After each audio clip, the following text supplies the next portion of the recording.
To the less tolerant folks of that great South land, this may make you happy, you might think it's grand. I've gone back to where I came from, and I'm staying here, at least that's the plan. Call it my motherland voyage, reverse migration. Of all the things calling me back to this small island nation, the most apt may simply be self-investigation. Who am I, what am I, and where do I belong? Can I learn the local lingo? Shall I sing the sacred songs? For the longest time, I wondered what it would feel like to lose all sight of land, be completely surrounded by deep blue ocean, immersed.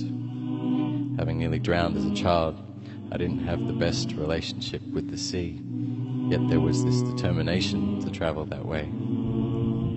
At just 3 weeks young, I was first cradled into the sky, off to family relations from my birthplace of Dubai. Not long after we settled in Sydney, Australia, we were fleeing stolen status, not war or threatening behaviour. Regular family holidays gave temporary tastes of my motherland. The smells, sights and sounds planted the seeds of a strong desire to stay in Sri Lanka. Eldest child of first-generation migrants, raised in a relatively intolerant scene. But slowly you rise above and follow your dreams, a simple seasonal life with rewarding choices, flourishing under poverty lines, stories sung, many voices. For over 5 years I've been housed by people just like you, social accommodation, mutual exchange with shared views. Then it came time for the journey of a lifetime, departing Australian shores, no life raft, no lifeline. The feeling was surprisingly calm with no land in sight. The intense part was the two-man small boat struggle, and it played out like a slow psychological torture.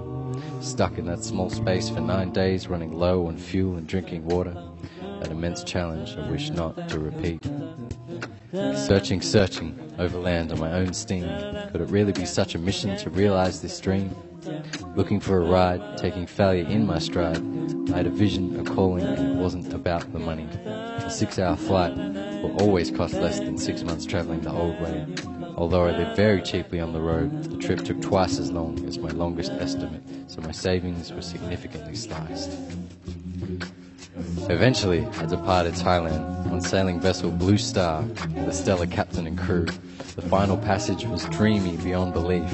11 days with fabulous food, singing songs to the seas, dancing with the dolphins, and sleeping on deck in the breeze.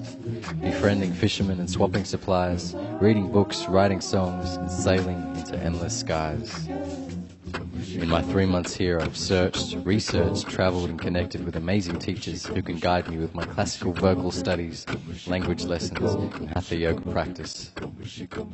I've been in a very vulnerable space, slowly finding out what it is to dress, behave and speak like a Sri Lankan. I'm learning my people's language for the first time as an adult. I've begun some of my classes and the savings are trickling down. I filled up the tanks in Australia performing, teaching and doing what I love. I've sailed into the port, secured my provisions, found my sources. Can you help me refuel? What is it now? This one that they're bringing. My friends is the children. My friends is the children. My friends is the children. What is it now? This one that they're bringing.